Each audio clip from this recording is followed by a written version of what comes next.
یہ ہے 10 محرم الحرام اور سن 61 ہجری میں حضور کے نواسے اور جن کے بارے میں حضور نے فرمایا سیدہ شباب اہل الجنہ، حضرت حسین شہید کر دیے گئے۔ کوفہ چونکہ حضرت حسین کے پاس پیغام آ رہے تھے کوفے سے، چونکہ کوفے کو حضرت علی نے دارالخلافہ بنا لیا تھا اور وہاں سمجھا جاتا تھا کہ حضرت علی کے ہمدرد اور حضرت شیعان علی جنہیں ہم کہیں ان کے ساتھی ہم خیال یہ لوگ ہیں کثرت کے ساتھ، اور وہاں سے اب خطوط کا تانتا شروع ہو گیا، آپ یہاں آئیے، ہم بےتاب ہیں، آپ کا استقبال کریں گے، آپ کے ہاتھ پر بیعت کریں گے، تاکہ یہ جو قیصر و کسریٰ کی سنت شروع ہو رہی ہے اس کو روکا جا سکے۔ وہ تانتا بنا ہوا ہے خطوط کا۔ تو حضرت حسین رضی اللہ تعالیٰ عنہ نے فیصلہ کر لیا کہ میں کوفے جاؤں گا۔ حضرت زبیر روکتے رہ گئے کہ نہیں، کوفیوں پر اعتماد نہ کیجیے، یہ زبانی کلامی ساتھ دیتے ہیں، جب ڈنڈا چلتا ہے تو پھر یہ ہٹ جاتے ہیں میدان سے۔ اور حضرت حسین رضی اللہ تعالیٰ عنہ بامروت انسان، شریف النفس انسان، کیسے ممکن تھا غیرت مند غیور انسان وہ کیسے ان کی بات کو رد کر دیتا؟ لہذا اچھا چلو چلتے ہیں کوفے کی طرف۔ آگے بڑھتے چلے گئے، کربلا میں پہنچ گئے، جو کچھ وہاں ہوا ہے پھر آپ کو معلوم ہے۔ اس میں یہ بات ہے پہلے 1000 کا لشکر بھیجا تھا عبید اللہ ابن زیاد نے، اس پر حضرت حسین رضی اللہ تعالیٰ عنہ نے جو باتیں کہیں وہ کچھ اثر انداز ہو گئی۔ ان کا افسر جو تھا حر بن یزید تمیمی، وہ بعد میں حضرت حسین کا حامی ہو گیا اور حضرت حسین کے ساتھ ہی اس کو بھی شہادت نصیب ہوئی۔ پھر دوسرے کو بھیجا عمرو بن سعد۔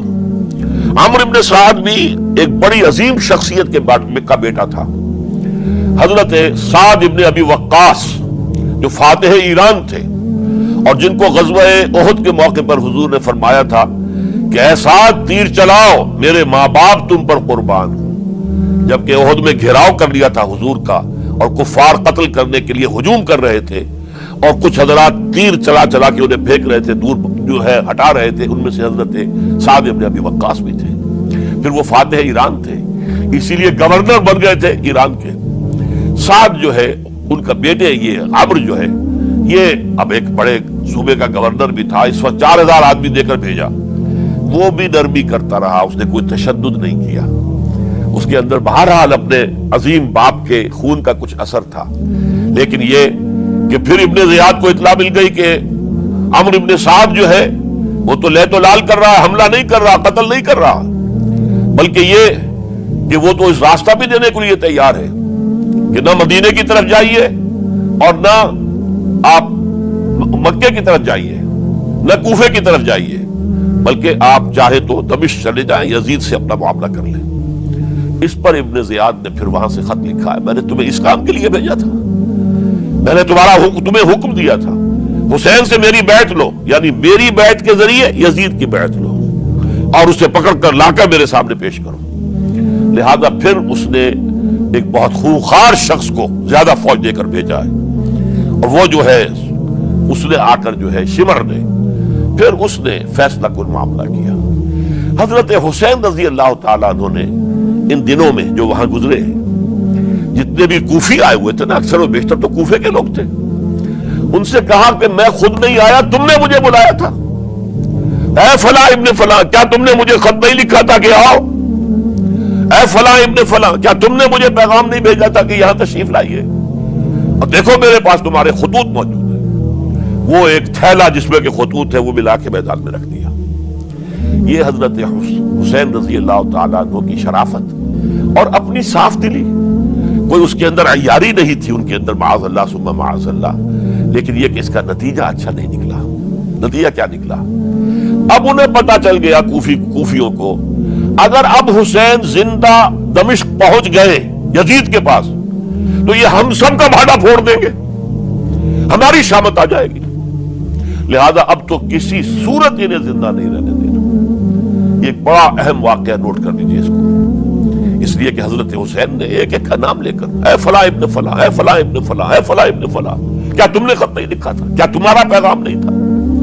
اب انہوں نے دیکھا کہ یہ بھانڈا اگر یزید کے ہاں جا کر پھوڑ دیا گیا تو پھر ہماری خیر نہیں ہوگی۔ یہی وجہ ہے حضرت حسین کو شہید کرنے کے بعد، یہ نوٹ کر لیجئے، 72 آدمی تھے کل، جس کو کہہ لیں لشکر حضرت حسین کا رضی اللہ تعالیٰ عنہ، ان میں سے 20 خاندان بنی ہاشم کے چشم و چراغ تھے۔